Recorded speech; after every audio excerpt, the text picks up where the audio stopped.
So AA, Alcoholics Anonymous, is a tremendous option for some people. It has saved many people's lives. So I am actually supportive of AA.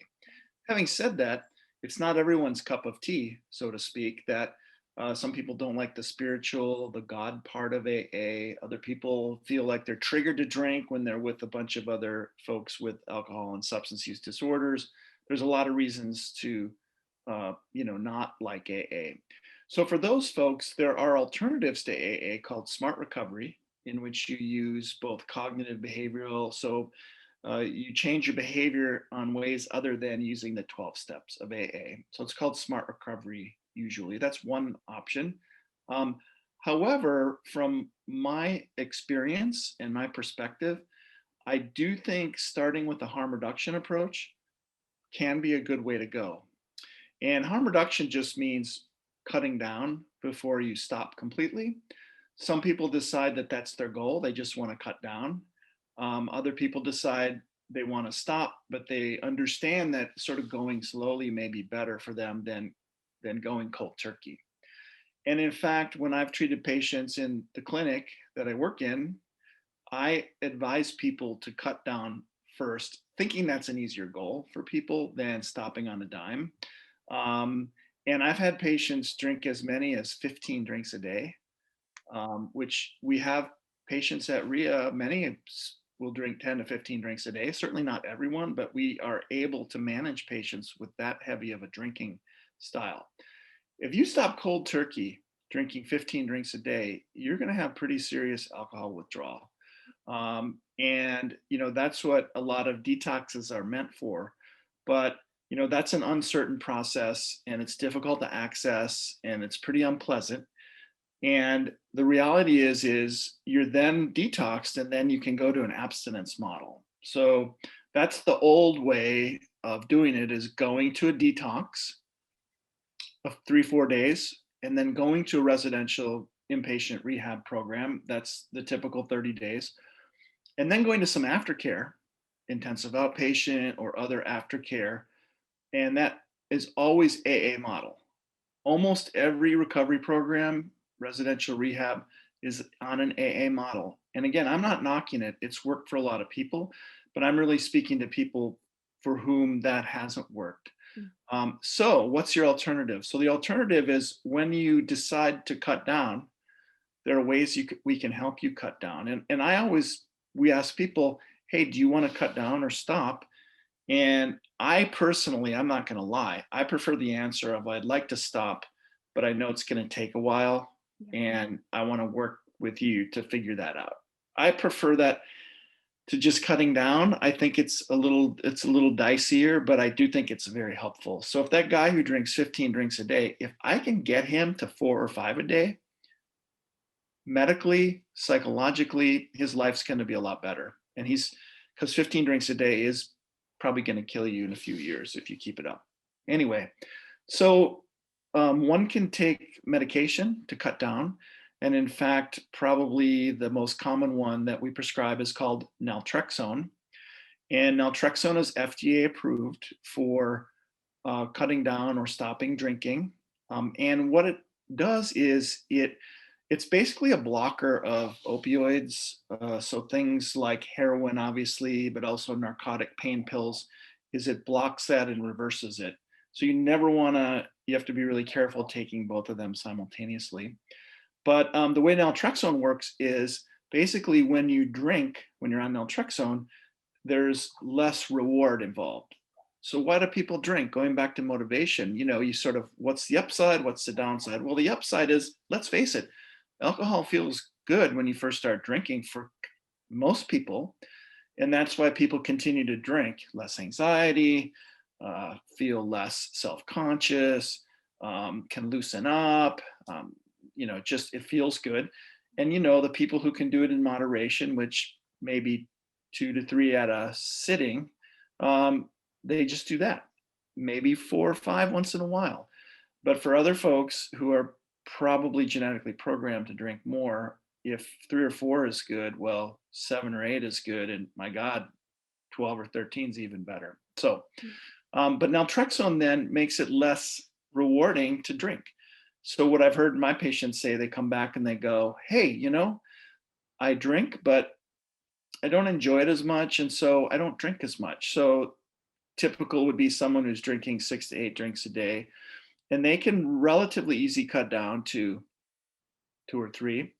Uh, Usually it takes a while, but they can usually do that. And that's a great place to start. That's the way I think of it. There are other medications that help people either cut down or stay sober.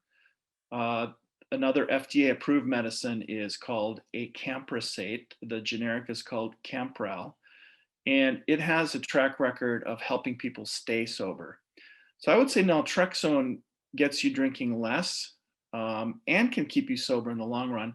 But acamprosate really works when people have been sober for a period of time. It really helps, not everyone, but it helps a lot of people not drink. Other medications FDA approved for alcohol use disorder, disulfiram or antabuse, which is sort of the old from the 50s, I believe. And our program doesn't prescribe antabuse, and I did rarely in my practice. So the reason is that it's pretty aversive and it can be kind of dangerous. So basically, if you drink on it, you get really, really sick. It doesn't kill you, but you probably wish you were dead, and you have to go to the ER if it's bad. So I generally don't go to disulfiram or antabuse.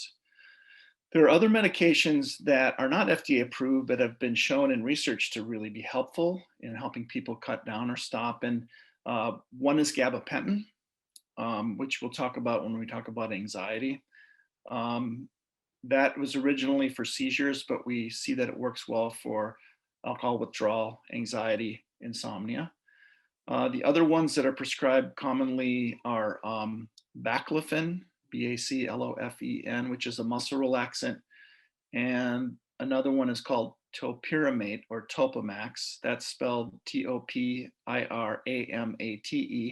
also a seizure medicine.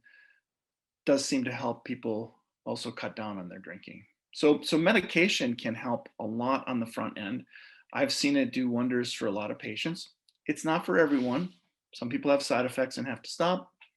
Other people, don't stay with it, but it's helped a lot of people. It's made it easier for people to cut down and hopefully eventually stop. And just question about that, when you say it's helped them a lot on the front end, like what is then the second step to that? Say someone gets going on medication and they're responding, then Mhm. what? What else needs to happen? Well, I mean, I think the real work comes in getting someone to help you, whether it's a therapist or a substance use coach. And in fact, there's research has been done that coaching as a modality probably works better than quote one-to-one therapy. And not that there's anything wrong with it. It can be super helpful to have a therapist because you may look at some of the roots of your drinking. But in terms of coaching are usually certified drug and alcohol counselors, some of whom have been in recovery themselves, and they give you the practical stuff to cut down.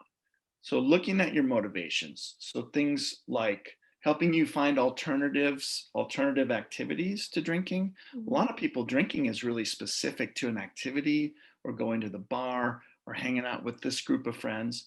And part of what you need to reevaluate is, are there things you can be doing with your time that are better for you? Are there folks who aren't just focused on drinking, maybe you should be hanging out with instead? Are there activities that if it's going to the football game, I always get wasted before the football game. Well, I mean, maybe next time you go and have 3 or 4 with your buddies and you don't get wasted, but you still had a good time and drank with your buddies. That's legit. But, things, making changes like that. So finding alternatives. I think the other thing people definitely need to do is look at your support network. Who are the people who can support you in this effort? A lot of times it's a partner, could be your kids, could be your siblings, could be your parents, could be your friends. And what you might find is the people who are most supportive among friends are those who either don't drink at all or who are social drinkers. Because the people who are your friends and the context of your friendship is about, drinking a lot. Um, those folks sometimes aren't very comfortable with you if you say I'm cutting down or quitting, and you can get a lot of pressure from long-term friends who you really like to not do it. And again, it's it's an adjustment you have to make. You have to look at every aspect of your life. You have to look at your social life. Another thing that's very helpful in cutting down on drinking is making some healthy practices, things that give back to you that don't involve drinking. Lots of examples of those. Exercise is great. If it's aerobic and running, cycling, that's great. If it's weightlifting, excellent. If it's things more like yoga and Pilates that give you a great workout, but also really refresh your mind. So having healthy activities, including exercise, is one. A second one is a lot of people utilize meditation to calm their mind, not not needing to go to alcohol. And so meditation can help you do that. It's a difficult practice to start and continue. It takes discipline. I'm speaking from my own experience as well, but it can be really helpful. Another term for that is mindfulness. You may hear that term. Um, Picking other activities to do that don't involve drinking, whether that's maybe doing something with your kids more, with your partner more, that's non-alcohol related. So really finding a support network and a community that is on board with your goal. What you're likely to find is that there's a lot of other people who've gone down the same road who can be real support to you. And then you don't feel so isolated. So part of that is not isolating yourself, not feeling alone. I mean, think about how many times that you and your best friend Al Cohol have sat down to have a pity party and drink by yourself. I think anyone who's had any alcohol problems has had that scenario. For some people, it's also useful to track your drinking to get a handle on it. So to try to identify what your triggers are to drink, what's your motivation to drink. On the days you decide to not drink, how did you make that decision? And sort of monitoring also the amount you drink, how long you drink, and what's the context of your drinking. And that's what a coach can really help you with, identify what are the patterns that are keeping you drinking. And so it's a matter of creating different patterns in your life. So it's great to keep track of it. Some people even get a breathalyzer. You can get your own breathalyzer. They're pretty inexpensive. I think around $50. You can get your own breathalyzer and track it. And in the program Ria, that's a cornerstone of what we do with treatment at Ria. And Ria actually sort of is on a three-legged stool. Medication assisted therapy. So medication is one part of it. You'll see a physician or a nurse practitioner on the front end to talk about medication. The second leg of the stool is the coaching.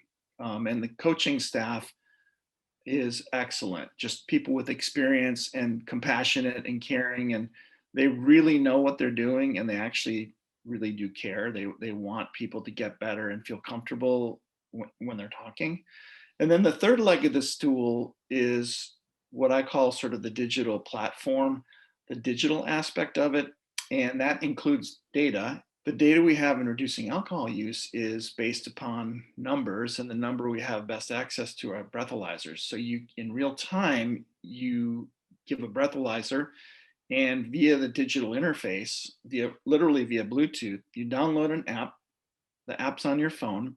You set up Bluetooth with your breathalyzer. You blow into the breathalyzer, and literally the data gets entered, and something that your coaches and your medical team can review in real time. And it's not meant as a way of checking up on you and getting you in trouble. It's really a way of keeping you accountable and giving some real data. And so you can better understand the patterns that you fall into when you're drinking. The data we have in reducing alcohol use is based upon numbers, and the number we have best access to are breathalyzers. So you, in real time, you give a breathalyzer, and via the digital interface, literally via Bluetooth, you download an app. The app's on your phone. You set up Bluetooth with your breathalyzer. You blow into the breathalyzer, and literally the data gets entered, and something that your coaches and your medical team can review in real time. And it's not meant as a way of checking up on you and getting you in trouble. It's really a way of keeping you accountable and giving some real data. And so you can better understand the patterns that you fall into when you're drinking.